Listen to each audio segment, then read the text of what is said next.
Obama, Miguel Ángel. Un libro, es una biografía, una autobiografía que se llama Una Tierra Prometida. Así Es es. la primera vez que leo un libro en el teléfono. La verdad, a mí me gustan los libros de Yo batallo papel. para leer en el teléfono o en las Sí, tabletas. Yo sí es batallo. difícil, y aunque Diosito me ha dado la oportunidad de tener muy buena vista y puedo leerlo aquí, pero qué complicado Sí, es. es muy complicado. Sí.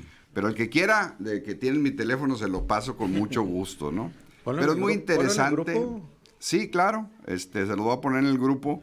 Y además es muy interesante porque la vida, la biografía de Barack Obama, pues es parte de nuestra historia, de los mexicanos y de todos los latinos. Fíjense que él nació en Hawái. A ver, Hawái, capital Honolulu, es el último estado que se anexó a los Estados Unidos, el estado 50. Es un estado peninsular, es un estado que está en el mar, en el océano. Y ahí nació Barack Obama en el año de 1961. Y en 1959, o sea, 2 años antes, se anexó como estado a la Unión Americana. Ya habían sido, los norteamericanos lo habían anexado en 1898, prácticamente a final del siglo XIX, pero en 1959 se integró como el estado 50. Ahí nació Barack, hijo de un inmigrante de Kenia, es el primer afroamericano que gobierna Estados Unidos, fue el presidente número 44, el 44, y su mamá norteamericana. Entonces, obviamente la infancia es destino. Nació Barack en un lugar en donde salía de su casa y se encontraba al mar, donde andaba en la playa, donde la vida en un medio ambiente con una extraordinaria naturaleza le hizo ser una persona de caminar pausado, como le decía Michelle y como lo narra en su biografía. Un hombre de mucha reflexión, de mucha constancia y de un extraordinario buen humor. Esa es la historia como se describe el mismo Barack en esta biografía, en donde narra prácticamente sus años de 1995 hasta el 2009. ¿Por qué 1995? Porque él buscó ser, Miguel Ángel, candidato o ser senador estatal. Acuérdense que allá hay, acá con los vecinos hay senadores estatales, hay un senado estatal. Me está viendo un cuate, salud. Un senador estatal y fracasó en ese propósito, ¿no? Y en el 2000 fue esa elección, en el año 2000, cuando fracasa para el Senado estatal, de un estado como es Illinois, con una ciudad muy fuerte que es Chicago, pero la capital de Illinois es Springfield. Es una capital que no es muy conocida, Te voy a decir ni una muy cosa. reconocida. Yo me acabo de enterar por lo que tú estás diciendo que la capital de Chicago es Sí, de Illinois. de Illinois. Yo sí. pensé que era Chicago. Porque eso, no, porque todo el mundo piensa eso, porque es como Quintana Roo, ¿no?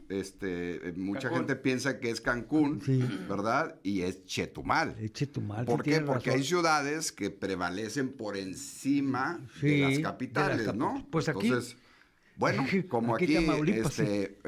Austin. Yeah.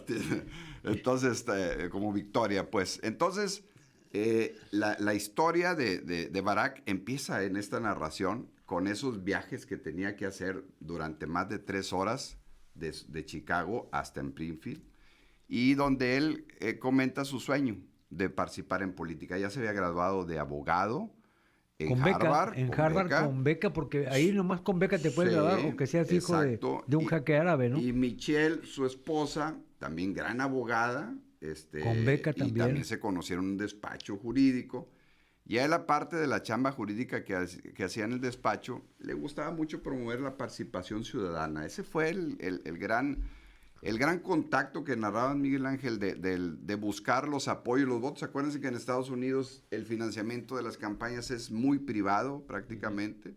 Entonces, esa capacidad de acercarse con la gente, de platicar, ese ese hablar pausado, ese caminar parsimonioso que tiene el Barack, que lo vimos muchas veces en sus actividades, pues fue lo que fue haciendo de este gran personaje el posible candidato, primero al Senado, fue candidato, ganó el Senado ya en el 2003. Y cara a cara con la gente, ¿no, Ramiro? Cara a Sí, cara con exactamente, la gente con en un esa gran campaña. contacto ciudadano.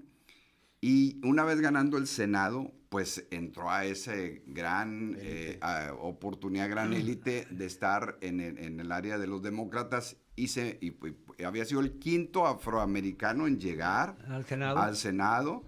Y ahí empezó esa vinculación con gran parte de los demócratas y el respeto que se empezó a ganar de los republicanos, el Barack Obama, y haciendo algunas gestiones e iniciativas muy interesantes en el tema armamentista, en el tema racial, en el tema del medio ambiente. Pues ahí conoció a Ted Kennedy, que después murió, ahí conoció a Biden, que había estado o estuvo mucho tiempo en el Senado. Se rodeó de buenas personas y eso es lo que van comentando en su libro, más sus anécdotas de las campañas que fueron básicamente procesos en donde iba interactuando con una serie de personajes, tanto de Chicago como del propio Washington, y donde iba teniendo un contacto y analizando cuál era la política pública necesaria para que se pudiera resolver los problemas de Estados Unidos. Un país que tiene muchos desafíos, que tiene muchas necesidades y que hay una mezcla que él siempre reconoció de clases sociales, de actividades, donde veía gente agrícola, gente estudiante que demandaba una serie de necesidades. De los diferentes estratos sociales. De los diferentes estratos. Y él siempre fue muy observador. Una característica fundamental de Barack es ser una persona reflexiva y observadora, que eso lo hizo tener un contacto y compenetrarse con la sociedad norteamericana. Al momento que llega al Senado, que tiene esa exposición pública, en reuniones, en participaciones, algunos viajes que hacen los senadores, porque acordémonos que el Senado, como el Senado mexicano, pues vigila la política exterior de los estados, ¿no? Me refiero al estado como nación. Y en eso Barack tuvo la oportunidad de hacer algunos viajes a Medio Oriente, a su propia tierra, a sus orígenes allá, a África, a Kenia, a otros lugares del orbe, y eso hizo que Barack tuviera una visión ya internacional y una idea pues de lo que necesitaba el mundo. La reunión o relaciones que tuvo con algunos militares que estaban prácticamente en la parte de Medio Oriente. Acuérdense que le tocaron varios conflictos con los árabes. El tema con Osama Bin Laden le tocó a él también afrontar ya como presidente. Empapándose de la política internacional, ¿no? Sí, exactamente, fue una de sus participaciones fundamentales. Y en este libro de más de 900 páginas, Mario, que es la mitad del libro, como él lo narra, dijo, a lo mejor un escritor con mayor capacidad hubiera podido resumir o sintetizar un libro una historia tan grande en pocas páginas. Sin embargo, él lo dice, no pude hacerlo más pequeño porque ocupaba describir cada uno de los episodios, de los personajes, cada uno de los eventos que se estaban haciendo, pues para lograr la presidencia de los Estados Unidos. Finalmente gana el Senado y luego busca la elección en las primarias para ser presidente, candidato del demócrata, y se enfrenta a Hillary Clinton. Hillary, que había sido ya pues primera dama, era senadora, y en una elección muy cerrada, muy competitiva, donde Hillary lo señala de inexperto y de ineficaz, como es normal en los procesos de contiendas electorales, en donde se dan emociones, donde se dan publicaciones, donde se dan posturas. Y finalmente Barack logra el triunfo sobre Hillary y luego después logra el triunfo sobre John McCain, que era el candidato en ese entonces del Partido Republicano. Y fíjense la grandeza y la sencillez de Barack, que cuando gana la presidencia de la República en el 2009, y que pues como sabemos tuvo 8 años, porque estuvo 4 años y fue reelecto, se unió o agrupó una serie de personas del gabinete en donde pudo tener la oportunidad de incluir a las mejores personas y a las mejores visiones, y Hillary fue su secretaria de Estado. Entonces, él lo narra y también lo dice y la describe como una mujer con una capacidad analítica, con un conocimiento académico, con una visión internacionalista. Y obviamente la pareja Clinton, tanto Hillary y Bill, pues habían hecho una presidencia exitosa en la parte económica, en la parte internacional, y también pues se identificaban de que son demócratas. Entonces, ya en la parte ya más profunda del libro, empieza a narrar Barack pues su llegada a la Casa Blanca, esa soledad que se vive cuando se van todas las personas que lo rodean, la gente del servicio secreto, que está en esa oficina oval que hicieran otros presidentes de la República, como Roosevelt, otros presidentes que estuvieron ahí, ver los monumentos de Lincoln, la historia de Washington, ver los discursos de otros presidentes de una gran nación como es Estados Unidos de Norteamérica, y ver cómo él describe, y yo le recomiendo su libro, cómo el ser presidente de los Estados Unidos, el país más poderoso del mundo,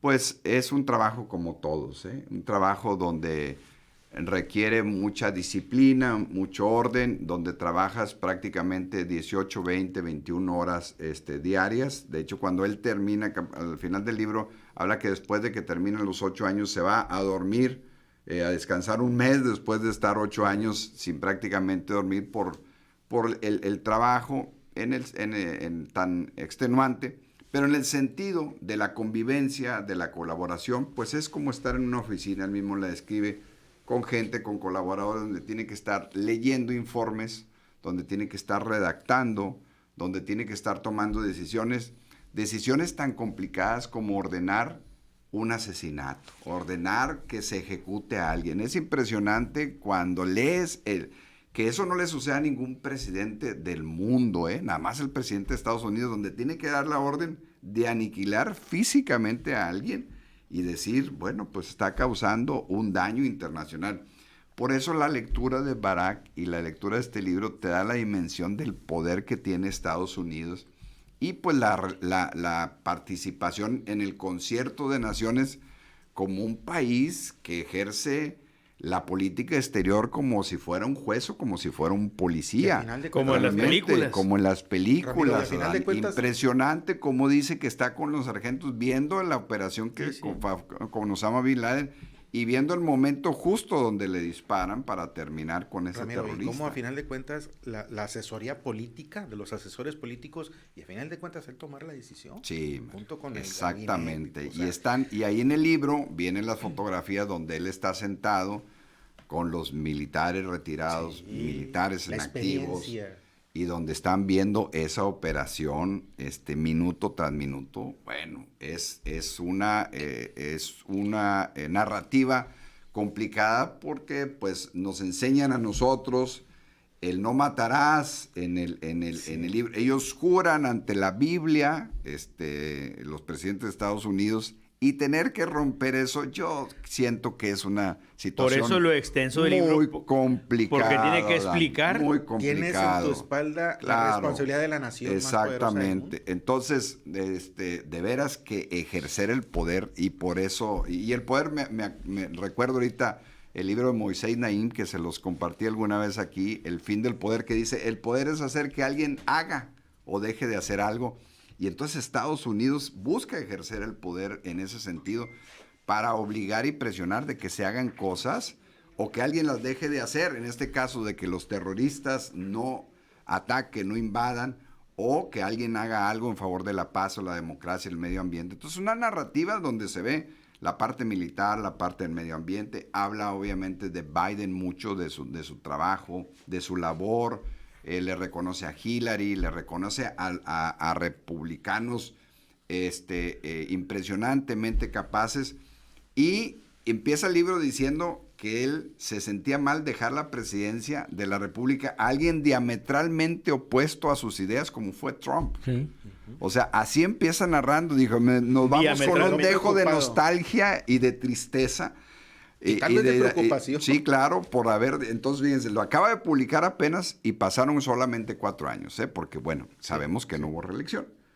Lo acaba de, no sé cuándo, tú lo tienes impreso, Miguel, yo lo tengo acá. Yo tengo el libro de la audacia, que te digo, la audacia y la esperanza, ¿no? Sí, entonces ahora puede respirar tranquilo. Sí, no, pero no es, ese es otro libro, porque él había escrito un libro de cuando él anduvo para candidato a senador. Ese es el libro y así se llama, y La este Audacia, que te este digo, es el nuevo. ese es el nuevo. Es el que acaba de publicar hace poco. Correcto, exactamente. Yo hablo de la audacia y la esperanza, de cómo hizo su campaña política, cuál era su ideología.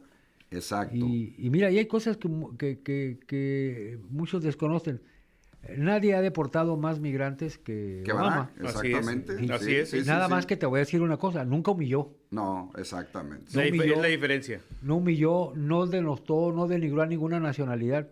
Se cumplen las leyes, punto. Sí, y fue un gran conocedor de la historia. Bueno, nació en un país histórico, en un estado histórico como es Hawái, donde en 1941 los japoneses atacaron a Estados Unidos y de ahí se desata la intervención de Estados Unidos a la Segunda Guerra Mundial. Sí, porque cuando atacan Pearl Harbor... Exactamente, entonces ahora, ahí fue donde empezó era vital Hawái, porque en aquel entonces pues los aviones no tenían tanta autonomía de vuelo, es decir, para llegar a Japón desde California no había ningún avión que lo pudiera hacer.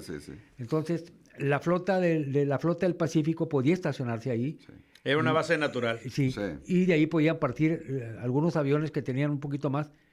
Y esa fue la clave. Por eso los japoneses querían destruir Pearl Harbor, para que ya no fuera una base norteamericana, que fuera de ellos.